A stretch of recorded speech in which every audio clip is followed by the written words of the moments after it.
Hello Virgo, Sun, Moon, Rising, and Venus signs. Kamusta kayo? Sana ba'y nasa mabuti kayong kalagayan? Welcome back po sa Star Tarot. Kung bago kayo dito, welcome din kayo. Thank you sa inyong support. I truly appreciate it. God bless you all. Virgo, una mensahe po ninyo for today. Magical blessings. Whatever you're going through, you're being assisted by magical fairy blessings. The fairies say you can bless others too. Napakaganda. Kasi kung ano man ang pinagdadaanan ninyo sa ngayon, ano man ang mga ginagawa ninyo ngayon, tinutulungan kayo ng magical fairy blessings na to. No? At patuloy ang pagbagsak, patuloy ang pagdating ng mga biyaya para sa'yo. No? And marami biyaya dumadating sa iyo or pinapadala sa inyo ng universe because God knows that you are also very generous. Hindi mo lang yan sinasarili but you're also sharing it with other people. The Fairy of Time wants you to experience every moment fully and to make the most of your precious time. So be mindful not to waste others' time either, okay? Pahalagahan ninyo ang inyong oras, pahalagahan ninyo ang bawat minuto or bawat segundo na meron kayo sa ngayon, Virgo. Okay? Lalo-lalo na, no? I-maximize ninyo bawat oras. Marami kayong ideas, marami kayong plano. So, take action towards them and take advantage of every second na meron kayo para magawa ninyo mga bagay na yan. And also, be mindful din, no, na wag din ninyo sasayangin ng oras ng iba. Lalo-lalo na kung meron tayong mga appointments, no? Example na lang, kung meron tayong mga appointments, make sure, no, na lagi kayong on time or mas maganda na at least, no, 5 minutes or few minutes before pumatak yung oras ng appointment niyo ay dapat nandoon na, 'di ba? That is one way of showing respect also to other people's time. What else? For Virgo, we have celebration. Get ready to let your hair down and celebrate. It's time to go out to dance and play.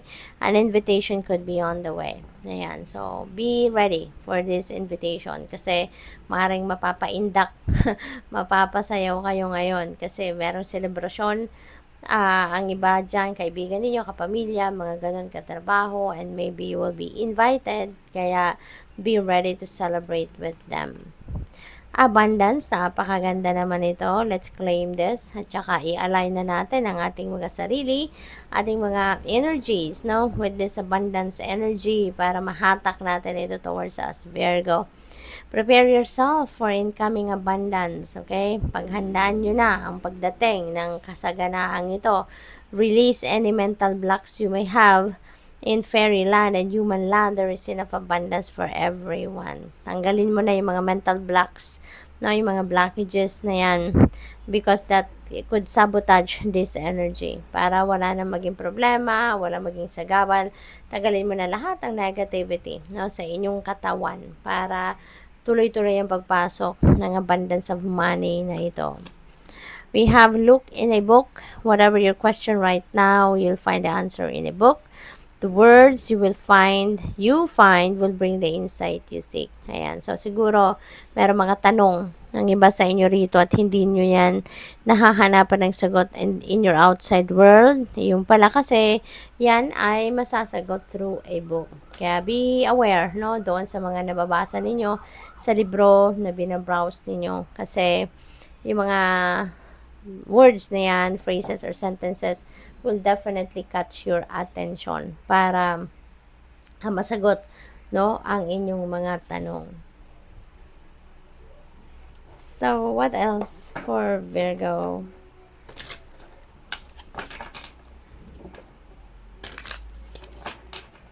Dito sa na to, energy na to, Virgo, definitely mararamdaman ninyo kung ang mga nababasa ninyo ay para sa'yo or mensahe para sa'yo kasi it will catch your attention. Yung bang kahit nag-turn na kayo ng page, hindi pa rin nawawala sa isip ninyo yon, no? Yung nabasa ninyo. That is one way, no, of telling na yun ay para sa'yo. Na yun ay mensahe para sa'yo kasi tatatak talaga yan sa isip ninyo. We have angel number 13. Step out of your comfort zone. You are about to create something meaningful. All your skills and talents will bring you auspicious profits. Build up your confidence and trust in your decisions. Ayan. So, merong mga ano rito, Virgo. Meron kayong mga bagong oportunidad na papasok, and that will require you to step out of your comfort zone. Masusubukan dito ang inyong tapang, na masusubukan dito ang lakas ng inyong loob. Kasi maaari talagang you're going to take advantage of this opportunity as well. Pero yun nga, it will require you to come out of your comfort zone, and it will require you to activate your inner strength and courage for you to be able to do this. No? At gagawin ninyo yun. Angel number 0110, go after what you want. Okay? Go after what you want. So, talagang gagawin ninyo ang lahat dito. No? You're going to do anything and everything in your power para marating ninyo kung ano man yung gusto ninyo marating. Makuha ninyo kung ano man yung gusto ninyong makuha. No? You're blessed with talents and skills that make it easy for you to stand out from the crowd. Embrace what makes you different. That's your path to success. Okay? Your dreams will soon come true. Kasi yung uniqueness ninyo, no? Yun yung magdadala sa inyong tagumpay. Kung ano yung kaibahan ninyo sa iba, that will stand out, at yun ang maaaring magiging susi para maging sikat kayo, para para mapansin kayo ng maraming tao, yung ganon. And maybe, yun ang maghahati din sa inyong tagumpay, sa inyong mga pangarap, no? So, good luck. 12:34, speaking of good luck, eto na, there is good luck coming your way. No? Ang swerte ninyo sa ngayon, mababalot kayo ng iba't ibang klaseng swerte sa iba't ibang parte ng buhay ninyo. Yung spirit guides ninyo, thanks to them, kasi lagi sila nandiyan dyan. No? Tinutulungan ka, ginagabayan ka, no?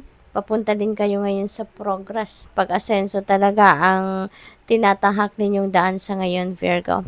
You are on the right track. Someone from the other side has your back and encourages you to try your best. You will succeed. No, you will succeed. Observe your surroundings and communicate clearly. Be sure that everything will fall to pieces. So, things are going to fall into its right places, definitely, Virgo. Kaya, yung magswerte na itong paparating sa inyo. Ito talaga yung magbubukas ng pinto para doon sa pagtagumpay ninyo, para doon sa pagkamit ninyo ng inyong mga pangarap, yung mga ganon. And you are going to definitely succeed. No? Talaga kayo, magtatagumpay kayo sa iba't ibang larangan. We have angel number 1616, overcoming obstacles. This is good news kasi malalagpasan nyo na yung mga obstacles sa buhay, no? You're going to find the way out dito sa inyong mga pinagdadaan ng mga obstacles, challenging situations, yung mga ganon. Sabi din dito, your level of self-control is sufficient to make things right, no? On the horizon is the possibility of beginning a new or romantic platonic friendship, no, as well to as a chance to begin life anew with a person from the past. Everything will fall to pieces. So, napakaganda kasi unti-unti, no, siguro things are going to fall into its right places. Unti-unti mapaplansya na, maayos na ang inyong mga sitwasyon sa buhay. Meron din ditong paparating, no, na new beginning sa isang relationship, no? Maaring ito ay love and romantic relationship, or baka ang iba sa inyo, you are also going to meet new friends, no? Kaya good luck sa iyo. Thank you for watching. Love and light. Namaste.